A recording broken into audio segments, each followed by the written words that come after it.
Hi everyone.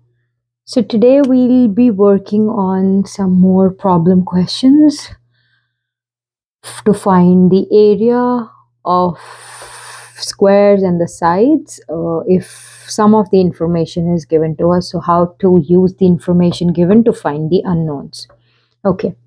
So first of all, whenever we read the questions, we should start with noting down what all we have so that we don't miss anything. Okay. So the area of the big and the small square. So what are they talking about? The area of the big square and the small square. So this is the big square and this is the small square are 169 centimeter square and 49 centimeter square respectively. So we know the area of big square, I'm representing it by B, is how much? 169 centimeter square. Okay. And what else is given to us? Area of the small square, I am representing it by S. Okay, which is given to us as 49 centimeter square. Okay. Now, what do we have to find? Side lengths of big and the small square. Okay. So, when area is given, area is the side square. Okay. Side square.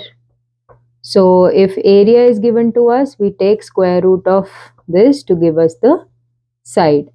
So, we know the area. So, the side of the big square will be square root of 169.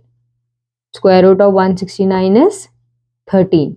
So it will be 13 centimeter because it was centimeter square. So it will be 13 centimeter.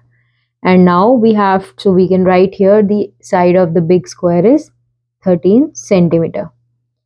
And now we have to find the side of the small square. So we'll take the square root of the area of the small square. So that is 49. What is the square root of 49? 7, because 7 square, 7 into 7 is 49. So it will be again 7 centimeter. Now what do we know? What we can do is we should, whatever we've got new informations, we should try to write it on the figure. It's also, it helps to better understand what is given. It makes it easier. If we only have numbers here, rather if we have numbers of the sides here, units, then it will be easier to sometimes find the things which are plain in our sight and we might miss it. Okay, so side of the small square is 7, so we can write here 7 and 7, and the side of the big square is 13, so let's write here 13 and 13. Okay, so I can write this is 7, this part, okay, and this whole is 13. Now the next question is, what is the value of y? Okay, so the big square, this, if this is 13, then this side is 13 as well. Okay, so the side of the big square is what?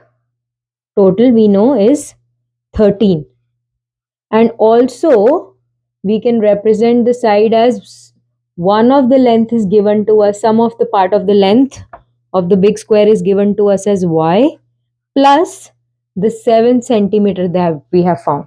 This length we have found is 7 and this missing is y. So we can write it as y plus 7 because the total length we know is 13. So now what we simply have to do, we take 7 here, so it is in plus here. So when it moves to the other side, it becomes minus. So 13 minus 7 is y. So how much will it be? 6 centimeter. So the y is, we can say the answer is 6 centimeter. Also we can confirm because the total length was y plus 7. So if we do 6 plus 7, it gives us 13. So all the sides of the square are equal. So this also comes out to be 13 and y is 6 centimeter. Okay, if you have any doubts or questions, please feel free to reach out in the comments below. Thanks for watching. See you in the next video.